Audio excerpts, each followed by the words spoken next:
Hey guys, my name is Elijah, and in this tutorial I want to show you how to change resolution in Filmora.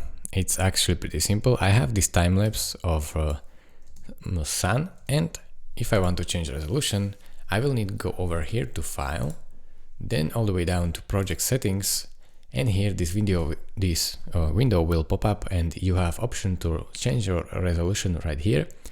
It is 1920 by 1080, which is Full HD. So I will click it to drop it down, and you can select 4K, DCI 4K or HD. So let's say I want this video to be 4K, so select 4K, or you can type in your own custom resolution right here. So click on OK right now, and your timeline is now 4K. If you want to change it back, just go over to File, Project Settings again, and change it back to Full HD, which is default.